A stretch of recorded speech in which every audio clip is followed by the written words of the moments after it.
I'm not a pedal board expert. I just play one on YouTube. Hi, I'm going to pick all the pedals I think you should have on a pedal board.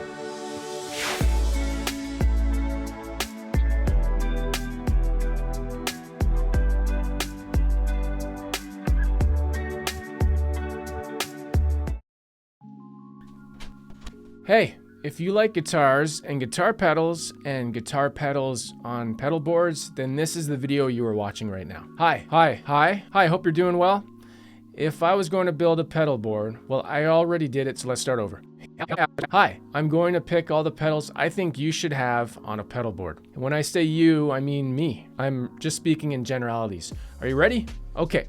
First, a huge thanks to Sweetwater for sponsoring this video and providing all the pedal gear. These are my essentials. This is what I would pick. If you want to get any of it, I've created a wish list on Sweetwater's site that you can use. Take a look in the description. It's an affiliate link, which means it supports the channel when you buy anything after clicking on the link, and it doesn't cost you anything more. So it's a win-win. And it shows Sweetwater that you love them and me and love life, and everyone lives happily ever after. And thanks. Okay, enough. All right, pedals. First, let's start with the pedal board. This is a really cool new type of pedal board. I like to use the overused saying, it's a game changer. Like if I was playing Mortal Kombat 2 and I got this pedal board, my game would become Street Fighter 2. Pretty sure I just dated myself with that gaming reference. I had a great time tonight. Me too. That's what dating yourself means. I'm pretty sure that's not at all what game changer means, but it's fun to say. It's just one of those catchy terms that people use. So this is the Expand system from D'Addario. This is the large version. There's also a smaller edition, and it expands. It's not just a clever name. No, I guess it is a clever name because it does what it says. It is what it does, and the name. So you know what I mean. So you can start with a good sized pedal board, like it's already big, and then you can grow it over time. Or if you have the smaller one, you can have like a nice long pedal board. Or shrink it back down if you ever downsize in the future, but nobody does that. Who's downsizing? They'd have to change the name. Expand and shrink. Okay, here are the pedals I selected, and then I'll show you why I chose each one. I'm going to talk about each of them in the order I set them up. If there's a combination that you think would run better, let me know. I'm all about having better sound and doing things right. This is just what I know and what I would do. I'm not a pedal board expert. I just play one on YouTube. I'm not only the president. No, what?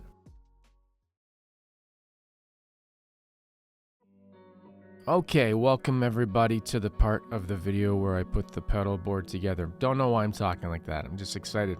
Pedal Power 2 Plus is my power supply. And you can see here, it comes with everything you see here from Voodoo Labs. And we're just gonna get that. So yeah, it's got the power cable. It's got 8 power connections. 6 of them are one length, and then 2 of them are a bit longer. Then I've got all my Velcro. No, you can't say Velcro. Hook and loop. I didn't even know what that was, hook and loop. I guess it's like you can't say Kleenex, you gotta say tissue. Anyways, here's the cables I have from D'Addario, and I've got a whole whack of them here. So we're gonna use those to connect the pedals together. And here's my pedals all laid out. So let's get going, let's start it off here. Here's the pedal board. I was trying to figure out, should I put the pedals, the power underneath the board or on top? And at first I was like, yeah, I could put it on the bottom. And then I realized, you know what? I've got so much space. I can afford to put it on top right now. So I've done it. I've had other pedal boards where I put it on the bottom. It's up to you. So here's the expansion. Like it doubles in size, basically. Look at that. It's awesome. So starting with the whammy, I'm gonna stick it in the top corner here. I figured that's the best place. This is one of the first pedals you want in your chain. And then we've got this riser. I'm gonna put it on here. Right, just like that. What it does is it lifts up your pedal, so you got this whammy higher than the other pedals, and your foot can access that pedal a lot easier. And then here's the order I'm putting my pedals in. So you see I got the TU tuner, and then I got the overdrive. We're gonna go over all the pedals after. This is just me connecting them first, then we'll talk about them each, and then hear them. So here we go. And this is where I'm realizing, okay, that's all the space I need, right?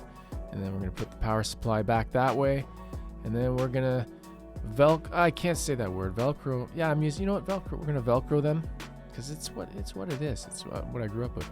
So we're gonna Velcro them all together and just so they're secure. Here we go.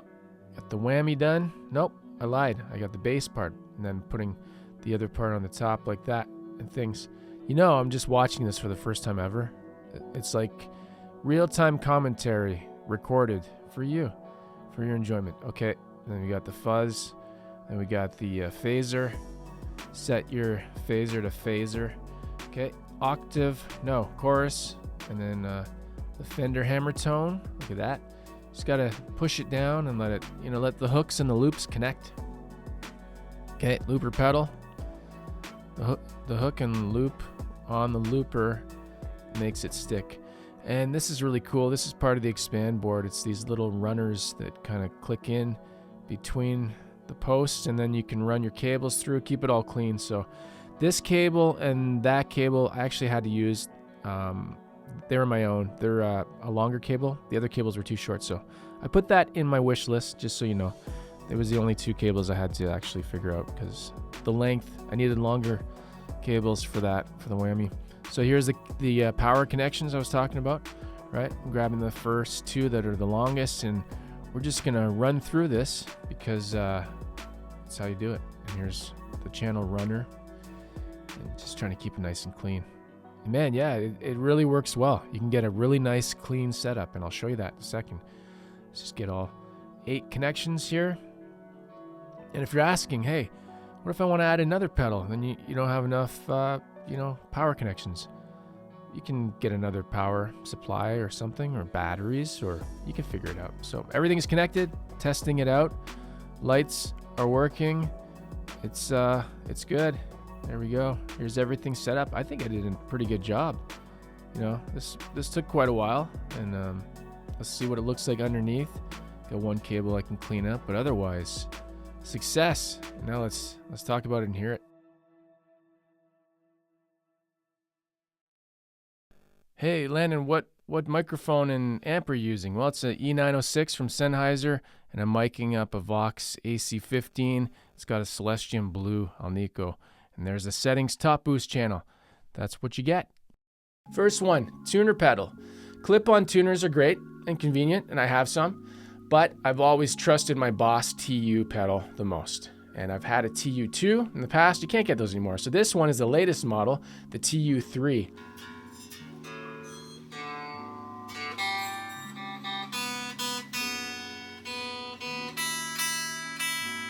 All right, next up is the biggest pedal on the board. This is a Digitech Whammy 5. It's been used by countless artists. Like, I can't even count this high. Most notably for me, Johnny Greenwood from Radiohead, Tom Morello from Rage Against the Machine. I can't count past 2, so countless.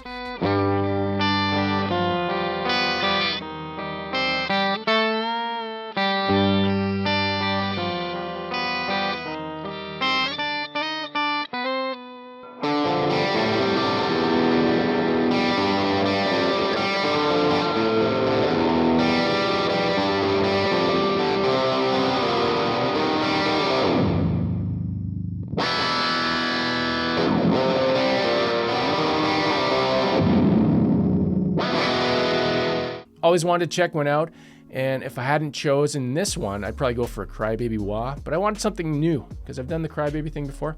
But I think this is cool, and I think I need to mention the riser that I'm using. It's the large expand pedal riser. It lifts the whammy up a level, you can see, compared to the rest of the pedals after, for easier access, so I can step on it on top.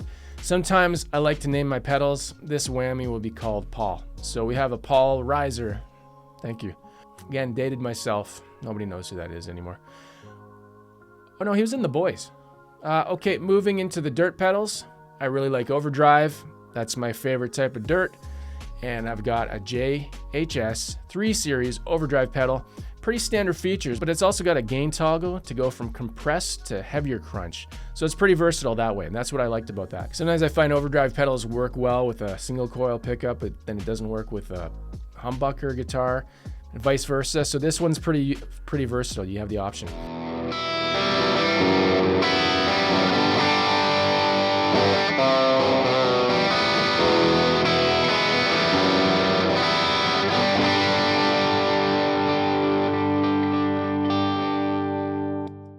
Okay, next in line, I've got a fuzz pedal. This is the Dunlop Fuzz Face Germanium Mini.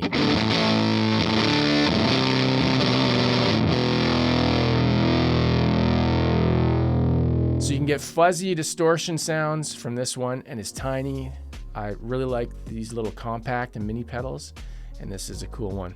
And germaniums are known for the germanium circuit. You'll have to go look that up, trust me. Speaking of mini pedals, next up is the classic phaser pedal. Well, it's a variation anyways that combines a bunch of features into a single phaser. This is the MXR Mini Phase 95. This one is a Phase 45 and 90 combined and has the script toggle for more swoosh sound or less. And it's cool that they packed it all into this little package.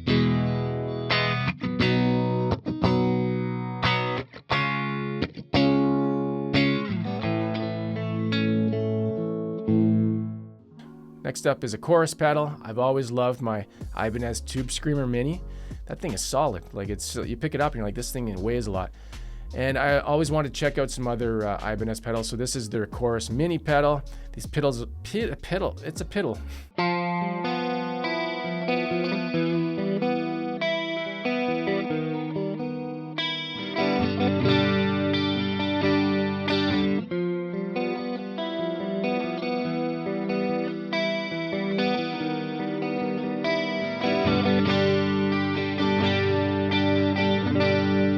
Pedals are also really well built and really simple. Depth, level, and speed. And why chorus? Because chorus. You can do so many things. It's a classic sound. Okay, and the last effect. I think everyone needs some delay. See what I did there? See what I did there? Did there? This one is funky, and this is the Fender Hammer Tone Space Delay.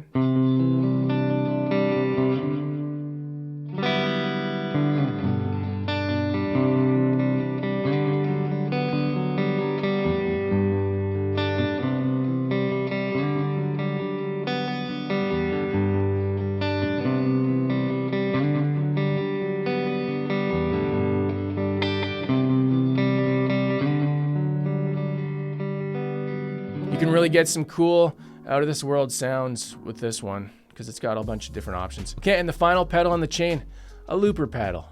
In this case, a Boss RC1 loop station.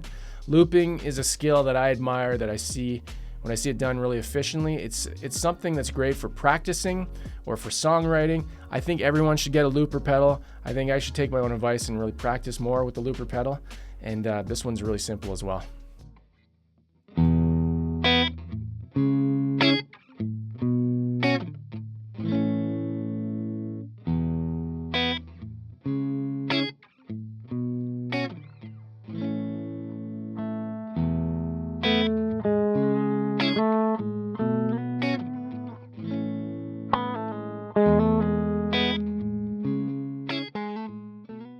Now let's hear what kind of noise I can make with everything turned on at the same time. Is that a good idea? Who wrote this?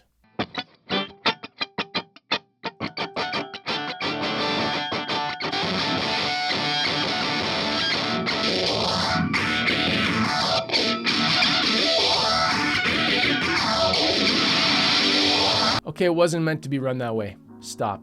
All right, that's enough. Again, thanks to Sweetwater. Everything is in the description, but I want to hear from you, your current pedal board setup or your ideal setup. What are you building? What do you have? What do you want to have? Leave a comment with your full signal chain. Like, you know, you can type in the text and then an arrow pointing. Simple, complex, in between, let me know. I always like to know what people are doing, and I like to learn. So if you hear or saw anything I'm doing wrong, you're like, people are gonna comment and say, you don't have an effects loop. I know, but I don't have an effects loop. That's the deal. All right. Okay, have fun and always be love and things. No, as always, play guitar and have fun. I'll see you in the next video. Take care.